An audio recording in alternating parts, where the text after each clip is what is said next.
Hello, my name is Benjamin Hart. I'm an American attorney and the Managing Director of Integrity Legal here in Bangkok, Thailand. As the title of this video suggests, we're discussing residency in Thailand. I like the term that Wikipedia uses sometimes where there's a conflation of words, either in the sense that they're homophones, they sound the same, but they're actually very different words, or the fact that, different things happen at different times and they'll oftentimes have similar names. So Wikipedia says, okay, we do a disambiguation and we list out the differences so people can see that although they're using maybe the same word, there's different implications to that word. That is what I'm hoping people will take away from this video. I thought of making this video after reading a recent comment on our channel, quote, "Tell people how they're not a permanent resident if they have to regularly renew or extend a visa. They are only temporary residents even if they stay for 30 years. Many people don't know the difference." Actually, residency and residence have been bandied about a lot out in the ether of the internet here recently. So yeah, let's get into some disambiguation.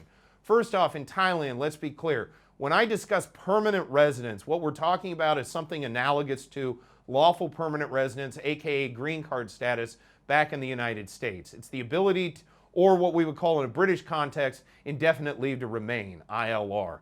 Basically, you're in the country and you're resident there. In order to sort of quote unquote kick you out of the country, they have to put you through deportation proceedings, very similar to permanent residence in any other country. So you're just presumed to be resident in Thailand once you have permanent residence. This should not be confused, for example, with the so-called long-term residence visas that have been created in roughly the past year here in Thailand, and created out of whole cloth, mind you.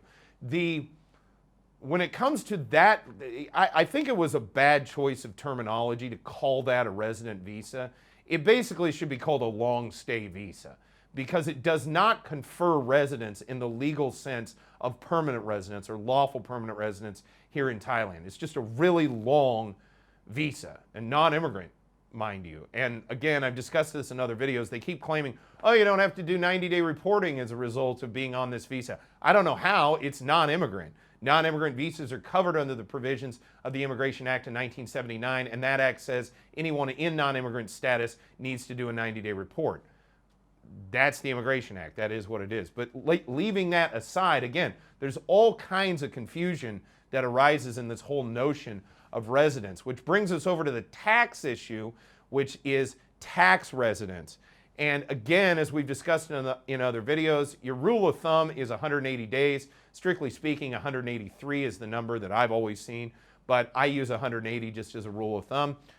And also it's a conservative number because if you go into 181 days, you're probably going to be all right, but 180 days, that is the rule of thumb for tax residents in Thailand. That means that they may be able to assess taxes on you for monies brought in a given period of time because you've been in the country over a certain period of time, in this case, 180 days. Again, different nations have different rules regarding tax residency. That said, through the OECD and all this harmonization, we're seeing some of this stuff, even internationally, starting to be, well, harmonized, if you will. I don't even like that word really in this context, but basically, throughout many different countries, they are making these rules similar, substantially similar, or totally the same.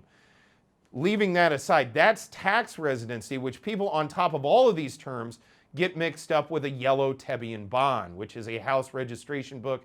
As we have discussed, it has no bearing on immigration or tax for that matter.